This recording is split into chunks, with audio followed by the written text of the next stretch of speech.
My mom let me struggle for years to earn my dad's love, knowing I wasn't his biological son, and now I don't know if I can forgive her. Posted by you/foreverplane70101. My 17M parents were young when they got married. My mother, 38F, is a stay-at-home mom and works part-time, while my dad, 40M, is a software developer. I am the oldest of 4 siblings. I have been treated like the black sheep of the family for as long as I can remember. Birthdays never meant anything, just a cupcake from my mom and no presents. I wasn't allowed to have friends over. Christmas was never something I looked forward to. At most, I would get some socks while I watched my dad, aunts, uncles, and grandparents give my siblings gifts, new bikes, the latest fashionable clothes, phones, game consoles, games, you name it, they got it. The same went for their birthdays, big parties where their friends and family would show up and shower them with gifts. I was never allowed on family trips or vacations. I was left behind to stay with my grandparents, who were strict about everything I did. Sometimes, they would even call someone else to pick me up when I was supposed to stay with them. My mom got a part-time job when I was 13, and sometimes she would ask if we could just spend the day together while my dad and siblings were out, even if it was just to get ice cream. When I was home, I mostly stayed in my room and studied. It didn't matter how well I did in school or sports, my dad showed no interest. I was able to earn some money by tutoring, and I eventually managed to get a part-time job at a food court and a grocery store, which meant I spent less time at home. Over the years, my mental health got worse and worse because I was trying to maintain good grades, perform well in sports, and work 2 part-time jobs.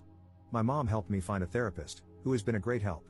Yesterday, I came home from work late, tired, and just wanting to go to bed. I opened the door to hear my mom arguing with my dad and aunt in the living room. I could hear my aunt saying that I should be more grateful toward my dad. Then they saw me standing in the doorway and stopped talking. My mom and dad looked like they had seen a ghost, while my aunt announced, "And in comes the bastard." I was shocked to hear her say that. I knew she didn't like me and mostly ignored me when we were in the same room, but I got angry and just asked her to repeat what she had said. My dad quickly stopped her, but no, I wanted to know what I should be grateful for. So I asked what was going on. No one said anything for a while, so I asked again, grateful for what? Being ignored, neglected, abandoned, while my siblings are spoiled and get to play happy family with dad? As soon as I said dad, my aunt shouted that I was not his son. I was shocked by what she said, and I asked my dad if it was true. He looked at me and just said, "I'm sorry." I didn't know what to say. I looked at my mom, and she said nothing. I went to my room and just started crying. Later, my mom found me on the floor, shaking and crying. She helped me up and stayed with me until I fell asleep. I woke up this morning and called in sick. I barely left my room today. I just feel like everything I've done to make the man I call dad proud, or just to get him to acknowledge me, has been a waste of my life. I wish I had known years ago. Edit. After I put up this post, I had to get out of the house. I wanted to be alone for a while, and the thoughts of ending things became too hard to ignore. So, I called my best friend, and he picked me up. We went for a drive, and I told him what had happened yesterday. He just listened while I cried and told him everything. He already knew my father was like this, but not the extended family. I had never seen him so angry before. He had to pull over to calm himself down. I showed him the post, and he was silent for a while. After a few minutes, he told me that no matter what, I was his best friend, and he asked if it would be okay for him to maybe talk to his parents about me staying at his place for some time. I said yes. He dropped me off at home, and we got out of the car and talked for a bit. Before he left, he gave me a hug and said that whenever I felt alone, I should give him a call. When I entered the house, I ignored everyone. First, I would like to thank everyone for your comments. Though I have not responded, I have read through all of them. They have not only been helpful in helping me see things differently, but they have also encouraged me to stay strong until I can move out. You are right, this man is not my dad or father, and I will no longer see him as such. I will try to get some answers about why I am being abused, why no one told me anything all these years, and most importantly, who my real biological father is. Is he alive? Does he know I exist? To clarify one thing, I have no idea who anyone on my mother's side of the family is, and therefore, there is no contact with them. My 18th birthday is at the end of the summer, and I plan to move out that day, or even sooner, if I have the opportunity to do so. Commenter. So sorry to hear that. I can't imagine what you've been through or are going through. You do seem like a good kid, your whole life is ahead of you, and I'm sure good things await. You'll come out of this stronger and wiser. Didn't your mother and her husband say anything to you after you got home? Didn't they try to stop you from going to your friend or at least talk to you about this? Ops response. When I left, I didn't say anything. I just texted my mom that I was out and would be back later. When I got home, my mom tried to say something, but I ignored it and went to my room. She came to check on me later and asked if I'd like to come down for dinner, but I declined and said I wasn't hungry. She stayed for a while and tried to get me to open up. I just asked why she never told me that he wasn't my father. She didn't answer the question and just said how sorry she was that I had to find out this way, And then she left. Update 4 days later. So, a lot has happened in these past few days, and I am conflicted about many things right now. However, I am hopeful that I can start to heal mentally. Also, sorry for the long post. On Thursday, before I left for work at the grocery store, my father, whom I will refer to as K, called out to me. I responded by saying, yes, his first name. He looked confused because I have always called him Dad before. After a bit of silence, I bluntly asked, what? He didn't respond and just told me it was nothing, so I went to catch the bus. When I got home late in the evening, my mom wanted to know why I called K by his first name. I told her that he never treated me as anything close to a son, so why should I call him Dad anymore? She had no answer, but she told me he was hurt by it. I wanted to scream when she said that. Yesterday, I had an appointment with my therapist, and I cannot put into words how much she has helped me over the years. Later, my best friend called to let me know that I could stay with them if I wanted. This morning, when I woke up, my mom was already awake and making breakfast. I asked her if we could talk alone today, as it was important. She agreed to talk after breakfast because Kay had to leave for work shortly after. After Kay left, she told my siblings not to enter the kitchen for a while. I am paraphrasing a bit because it was a long conversation. We sat down, and I found it hard to get the words out at first. But I told my mom that I couldn't get over the way I've been treated and neglected by Kay and his side of the family for all these years, and I needed to know why she allowed it. At first, she tried to dodge the question and gave me the same answers as always. But I didn't give in and told her that this was important to me. Again, she tried to dodge it, so I told her that I couldn't do this anymore. I was going to pack up some of my things and move out, and until she was ready to tell me the things I needed to hear, we would not be on speaking terms. She started to tear up and just kept saying, "I'm so sorry," over and over. It hurt me in that moment to see my mom cry, but I tried my hardest to keep my emotions in and asked her again, why? After some time, when she calmed down, she told me what happened. When she was 20 and in university, she had a boyfriend whom she had been with for 3 years. They shared an apartment along with his best friend. One night, they went out clubbing and got into an argument because she wanted to stay, but her boyfriend wanted to go home. He left, and both she and his best friend were really drunk. That night, she cheated on her boyfriend with his best friend at the club. The next day, she woke up and realized what she had done. After a few days, she and the best friend confessed to the affair, and her boyfriend broke up with her.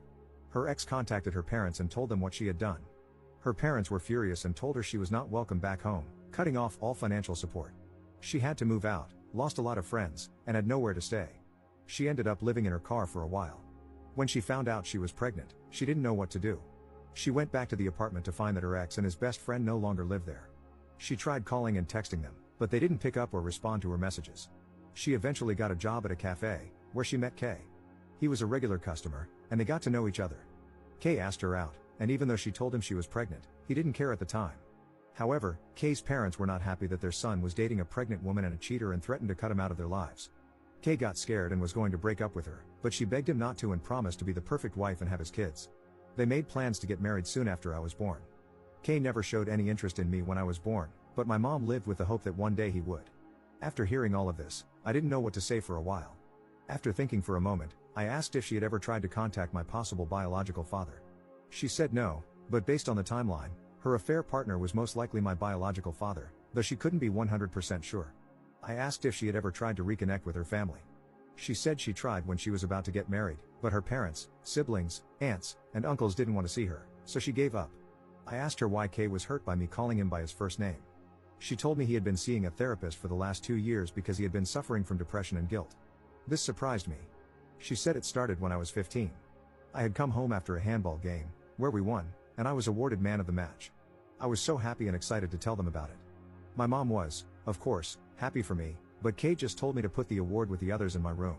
I started crying in front of him and asked why he hated me. He didn't reply, so I went to my room and cried all night. After that, Kay felt a sadness that wouldn't go away, it only grew. My mom eventually convinced him to see a therapist. Over time, the therapist got through to him, and for the past few years, he's been living with this guilt. When I called him by his first name, he realized he had lost me. The next question I was afraid to ask, but I asked if he had ever abused her. She told me he had never abused her and that Kay had only ever loved her. The only time he ever questioned her was when she was pregnant with my younger brother, and he asked for a paternity test, which she understood. When it came back positive, he apologized and never questioned her again. The last question I asked was why I was left with people who abused me physically, mentally, and emotionally while they went on trips and vacations. She was shocked to hear about the physical abuse and asked me what had happened. I told her that I never said anything at the time because I was afraid of Kay's family members when it happened. I told her everything I could remember, but here are some of the things they did. My grandparents would scold me loudly and hit me when I was younger. My aunt never spoke to me unless she needed a favor, only to then go back to ignoring me and telling me to stay in the guest room. When I was 14, my father took the family on a 2-day trip to Croatia but left me with his older brother. His brother asked me to go to the store to buy some things, and of course, I said yes. When I came back, he opened the door, took the bags, and locked me out of the house. I sat there crying until they had all finished their dinner. Then he let me in. My mom cried the whole time while I told her everything. She told me how sorry she was. She knew they didn't like me, but this was pure hate. After the conversation, she asked if I was going to move out and where. I told her I was planning on it but wouldn't tell her where because I didn't want Kay to know where I would be staying. She started crying again, and it hurt to see her cry. The conversation was long and lasted several hours, but these are just the main points. After that, I went to my room to clear my head and think. About an hour later, someone knocked on my door, and I told them to come in. It was Kay. He asked if he could enter, and I said yes. It was the first time I could remember him ever entering my bedroom. He looked around for a bit, stopping at the shelf where I keep all of my awards and trophies from school and sports. He looked both surprised and sad when he saw the medals from when I did track and field and played football. He stopped when he saw the small man of the match award and picked it up. He held it for a while and started to tear up. Then, he put it back and sat down on the bed. Neither of us said anything for a while. I asked if Mom had told him what we talked about.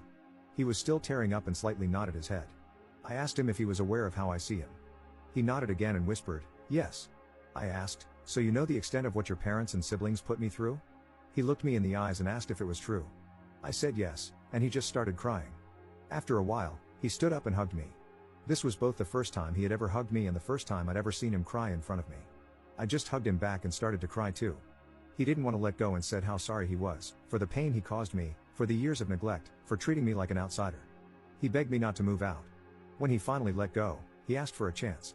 I told him that maybe, with time, I could forgive him and Mom, but they had to earn it. However, I would not forgive his family for the things they had done. Also, for now, he was still Kay. He was hurt by this but accepted it. For now, I am not moving out. But if things go back to the way they were, I will not hesitate to leave, and he knows it. We are going to see a family therapist together. In the future, I will try to reach out to my biological father. However, I'm still unsure about my maternal side of the family. I'm on the fence about them. Thank you for reading. Edit. I called my friend and told him what happened. The door will always be open at his place. We have known each other since we started school, and we both play for the same team. I know his parents well, and they are lovely people. I know many of you want me to move out as soon as possible, but I told them I would like to give them this one chance, and that is what I will do for the moment. Honestly, I am not scared that things will just go back to how they have been. I have been saving all of my money since I started working. To those who have been sending virtual hugs, here's a virtual hug back, and thank you. Thank you for all the comments and support. Commenter. What are they going to do about your stepfather's family's abuse? Are they going to call them out on it? And how do your other siblings treat you, obviously with the exception of your sister, who seems to love you? Ops response. Kay and Mom have spoken to my siblings, letting them know that, from now on, his side of the family will not be allowed to visit anymore for the foreseeable future. They were surprised at first, but Kay explained what happened. My brothers didn't know what to say, but my sister got really angry at Kay and Mom. I had a talk with my siblings about how hurt I was by my strained relationship with my brothers because we used to be a lot closer. It's like they started seeing me as a roommate rather than a brother some time ago. My sister has always wanted to spend time together and gets really upset if she misses my games. I let them know that I didn't care if they saw his family outside the house. However, my brothers told me they would rather try to fix our relationship. Second update 1 week later. Firstly, I would like to thank all of you who have messaged me on the last post and privately. I want you to know that I am safe and staying at my friend's house. They are willing to let me stay with them long term. These messages have not only opened my eyes but also helped me see my mom and Kay for the people they truly are. Neither of them loves me or cares about me. I have had people sharing their stories of childhood abuse and neglect and how they managed to get out. Every time I have tried to talk to my mom and Kay about the abuse, or asked my mom how she could happily leave me behind and do nothing about it, they have tried to avoid the questions, love bomb me, and say that things will change. What really got to me was a message I received this morning asking how my mom never noticed any bruises when they picked me up after trips and vacations. That sealed the deal for me. There is no way someone who is supposedly supposed to care for you wouldn't notice. This morning, I got ready to leave and packed up my things. It wasn't much that I was taking with me. When I was ready, I called my friend and asked him to pick me up when he could and to call me when he was outside. When my friend called me, I moved my things out. I let my mom and Kay know that I would be moving out. They did not take it well and started begging me to stay. I told them that I couldn't stay because it was clear to me that they didn't care about me. Kay got defensive and tried to say that this was my home and I should not leave. I asked him why, after 2 years of therapy, he has remained the same. How come, even though I tried my best, I was still treated like an outsider? He didn't say anything. I asked my mom why she let this go on for years without doing anything to stop it. Again, she didn't say anything. My brothers weren't home, so I went to say goodbye to my sister. It was really hard because she is the only one who has ever treated me with genuine kindness and love. I talked with her a bit, and when I told her that I was leaving, she looked so sad. It was harder than I thought to say goodbye to her. When I got to his car, I just broke down. We drove around for a bit before we got to his place. His dad helped me get settled in the guest room. My friend told his parents about the posts. They asked me to tell them everything, and I did. His parents talked in private for a bit and then let me know that they would rather have me stay with them long term than go back. Again, thank you for everything. Third update 1.5 months later. Just want to give an update on how I'm doing ever since I left. My best friend and his family have been nothing but wonderful. They have taken me in as their own and shown me nothing but love, kindness, and understanding. I appreciate everything they have done to make me feel safe and loved. I have met with my mom and siblings on a few occasions, but never at my old home or at my friend's house. I have made it clear that I will never step foot inside there again, and it took my mom some time to realize that. She stopped asking me to come back after I ignored her for a few weeks. I have switched therapists because I felt like I needed a fresh start in dealing with all of this.